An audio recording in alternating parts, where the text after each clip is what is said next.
राज्य सरकारनं थक हमीतून 2 कारखान्यांना वगळलेलं आहे।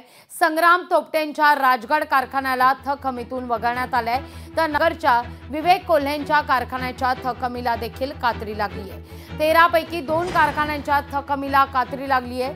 निवडणुकीत मदत न केल्यानं थक हमीला कात्री लागल्याचं कळतंय। लोकसभा निवडणूक निकालाचे साइड इफेक्ट आता पाहायला मिळू लागलेले आहेत। बारामतीत अजित पवारांना मदत न केल्यानं संग्राम थोपटेंच्या या कारखान्याला थक हमीतून आता वगळण्यात आलेले आहे। या सगळ्याविषयी अधिक माहिती घेण्याकरता थेट जाते आमचे प्रतिनिधी अजय अडसू यांच्याकडे। अजय, आपण पाहतोय लोकसभा निवडणुकांच्या या निकालानंतर आता साइड इफेक्ट पाहायला मिळत आहेत। राज्य सरकारनं 2 कारखान्यांना थक हमीतून वगळलेलं आहे, अर्थात संग्राम थोपटेंचा राजगड कारखाना आणि विवेक कोल्हेंच्या कारखान्याला वगळण्यात आलंय। नक्कीच लागवीची आपण पाहू शकतो की लोकसभा निवडणूक डोळ्यासमोर ठेवून महायुती अर्थात राज्य सरकारने एक नवीन प्रयोग करण्याचा प्रयत्न केला होता।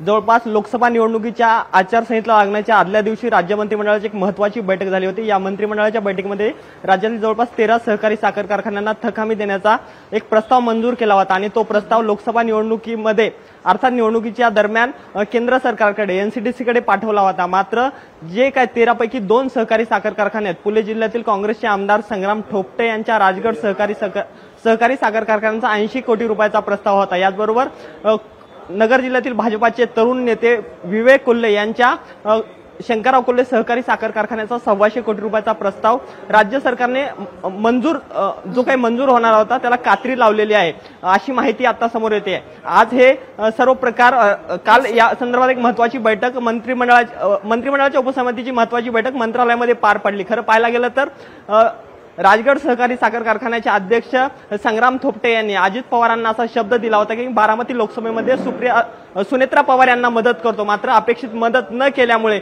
अजित पवार यांनी त्यांच्या सहकारी साखर कारखान्याच्या मदतीला कात्री लावल्याची विश्वसनीय सूत्रांकडून माहिती आपल्याला समोर येते। याचबरोबर अहमदनगर जिल्ह्याचं जर बोलायचं झालं तर कोल्हे सहकारी साखर कारखाना अर्थात भाजपाचे तरुण नेते विवेक कोल्हे यांनी सुद्धा नाशिक शिक्षक मतदारसंघातून अपक्ष निवडणूक काही दिवसापूर्वीच लढवली होती।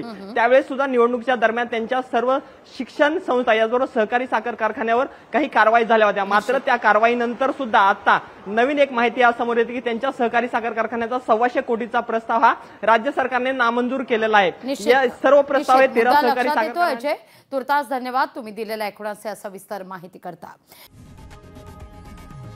लोकशाही मराठी ऐका, पहा, जागरूक रहा।